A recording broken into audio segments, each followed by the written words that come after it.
Shalom, selamat pagi. Wah, senang sekali bisa berjumpa lagi dengan Anda di acara Kurenungan Firman-Mu. Ya, karena itu setiap firman yang disampaikan dan Anda mendengar, biarkan itu menjadi sebuah ukuran pertumbuhan rohani Anda. Pertumbuhan kita itu selalu ditentukan bagaimana respon kita terhadap firman Tuhan. Karena itu biarkan firman Allah mengambil alih seluruh kehidupan kita. Sehingga firman Allah yang menjadi terang itu mengusir yang namanya kegelapan dalam hidup Anda dan saya. Karena itu mari kita sama-sama belajar firman Tuhan. Dan firman Tuhan itu memenangkan hidup kita. Amin. Nah, untuk itu mari kita berdoa dahulu. Tuhan Yesus, terima kasih hari ini kami mau mendengarkan firman-Mu. Biar firman-Mu berbicara dalam hidup kami dan mengubah kehidupan kami. Kami serahkan semua dalam tangan Allah. Di dalam nama Yesus kami berdoa. Haleluya. Amin, amin, amin. Nah, untuk itu mari kita akan baca Alkitab kita di Amsal 18 ayat yang ke-6 sampai dengan yang ke-8. Oke, saya akan bacakan.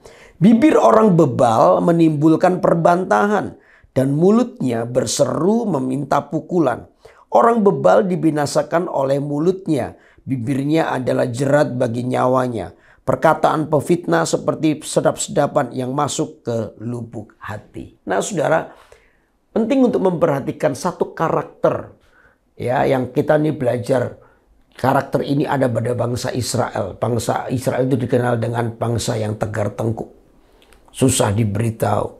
Firman Allah banyak kali mereka dengar tapi tidak mengubah hidup mereka. Nah, yang kita pelajari pagi ini adalah kebebalan. Apa yang diakibatkan dari sebuah kebebalan? Kebebalan itu adalah sikap hidup seseorang yang tidak mau diajar.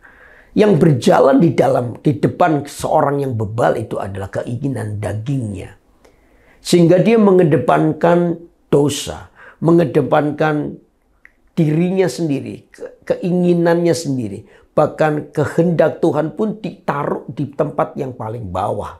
Ya, orang ini adalah orang yang mau hidupnya senang, gak peduli dosa atau tidak, yang gak peduli menyenangkan Tuhan atau tidak, yang penting aku senang. Nah, ini yang bahaya, situasi ini yang berbahaya. Jika kita berada di area ini, maka bisa dipastikan Anda akan mengalami yang namanya kematian rohani. Karena itu, saudara, setiap kita harus memperhatikan ini, kebebalan. Nah, akibat apa yang diakibatkan oleh sebuah kebebalan? Ya, kita baca Alkitab kita. Dikatakan ayat yang ke-6. Bibir orang bebal menimbulkan perbantahan dan mulutnya berseru meminta apa? Pukulan. Yang pertama, bibir orang bebal itu menimbulkan namanya perbantahan. Perbantahan itu yang dinamakan sebuah konflik. Kenapa konflik terjadi? Karena orang bebal selalu menjadi orang yang egois. Inginnya untung sendiri. Inginnya menang sendiri. Dia nggak peduli orang lain mengalami kerugian. Ya, dia nggak peduli orang lain susah, tidak ada kasih di dalamnya. Sehingga orang bebal itu selalu adalah orang yang memikirkan keuntungan diri sendiri. Nah, disinilah kata Alkitab banyak kali terjadi perbantahan. Hidupnya tidak menjadi berkat buat orang lain. Karena apa? Hidupnya dipenuhi dengan banyak konflik. Hidupnya dipenuhi dengan banyak perselisihan. Sehingga damai sejahtera itu pergi dari hidupnya. Orang bebal pasti tidak tinggal dalam damai sejahtera. Orang bebal pasti tinggal di dalam yang namanya nama kekacauan, ya, yang terus melekat dalam hidupnya. Karena itu, saudara, jauhi kebebalan. Tanda orang bebal adalah orang itu kehilangan kasih, sudah. Karena apa? Yang dipikirkan cuma dirinya sendiri. Orang ini nggak peduli orang lain susah. Yang dipikirkan cuma diri sendiri, sehingga kasih itu hilang atau meninggalkannya.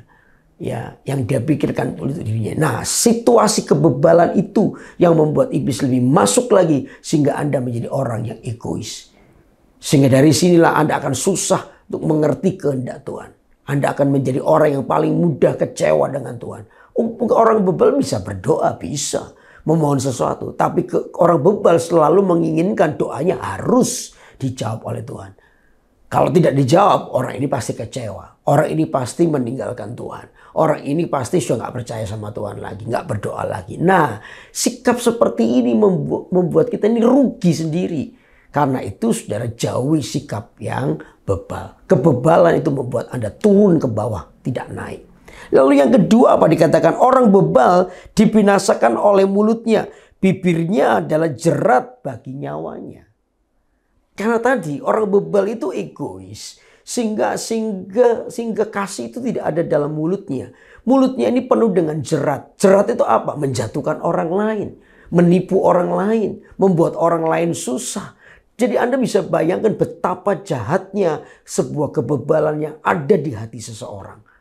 Orang ini tidak bisa melihat kasih Tuhan bahkan. Ya, orang Israel itu dikatakan orang bebal, bangsa yang bebal. Oh, di tengah-tengah mujizat Allah yang terus terjadi dalam hidupnya, orang ini tetap mengeluh. Begitu mengalami masalah langsung mengeluh. Seolah-olah lupa dengan mujizat yang Tuhan pernah lakukan dalam hidupnya. Terlalu mudah untuk mengeluh karena ukurannya adalah keuntungan buat dirinya sendiri. Sedangkan Anda tahu kalau bersyukur itu artinya melihat kasih Allah dalam hidup kita jauh lebih besar daripada persoalan yang kita hadapi hari ini. Itu bersyukur. Anda bisa melihat bahwa Tuhan itu tidak pernah punya rancangan yang jahat dalam hidup Anda. Itu bersyukur. Tapi orang bebal akan menjauh dari rasa syukur. Ya, mereka yang penting aku, yang penting aku. Lupa bahwa dulu yang lalu-lalu mungkin pernah mengalami mujizat Tuhan. Tapi begitu hari ini mengalami masalah dan Tuhan tidak tolong, langsung kecewa. Dia melupakan waktu-waktunya lalu. Nah, itu kebebalan. Hati-hati dengan situasi ini. Amin. Lalu yang ketiga dikatakan perkataan pemfitnah seperti sedap-sedapan yang masuk ke lubuk hati. Orang bebal itu mudah makan fitnah. Mudah dipengaruhi.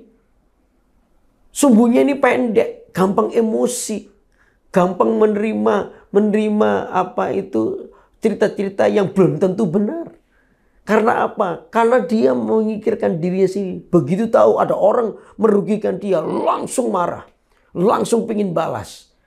Belum tentu itu yang dikatakan itu benar karena kan fitnah. Ya, belum tentu itu benar, tapi sudah terlalu cepat untuk marah, terlalu cepat untuk merencanakan pembalasan. Nah, seperti ini yang disebut dengan kebebalan. Hati-hati dengan kondisi kayak begini. Karena orang seperti ini mudah dijatuhkan oleh iblis. Paling mudah karena apa? Dia tidak bisa menahan emosinya. Apalagi kalau dia dirugikan. Dia marah sekali. Ya, dia ingin membalas, bahkan pembalasan yang mungkin lebih jahat. Karena itu saudara, hati-hati dengan kebebalan. Karena kebebalan itu akan menyeretmu ke bawah. Tidak akan pernah Anda bisa berjalan di dalam kebolehan Tuhan. Karena apa? Kebebalan itu selalu membawamu berpihak kepada dosa. Berpihak kepada keegoisanmu. Karena itu Anda akan jauh untuk melihat rencana Allah. Tidak akan pernah bisa melihat rencana Allah dalam hidup kita. Karena itu ayo dari pagi-pagi ini mari kita sungguh-sungguh menyadari, hati-hati dengan yang namanya kebebalan. Karena itu yang akan menjauhkan kita dari Tuhan. Mari kita berdoa. Tuhan Yesus, ajari kami untuk terus melihat rencana-Mu dalam hidup kami. Ajari kami untuk terus berjalan dalam kemenangan bersama dengan Engkau. Karena itu kami mau hidup bagi Tuhan.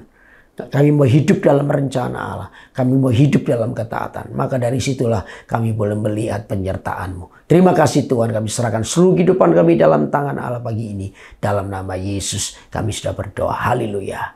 Amin, amin. Wah, senang sekali untuk terus menyampaikan firman Allah buat Anda semua. Biar kita belajar, termasuk saya juga. Kalau saya menyampaikan firman Tuhan ini bukan hanya untuk Anda.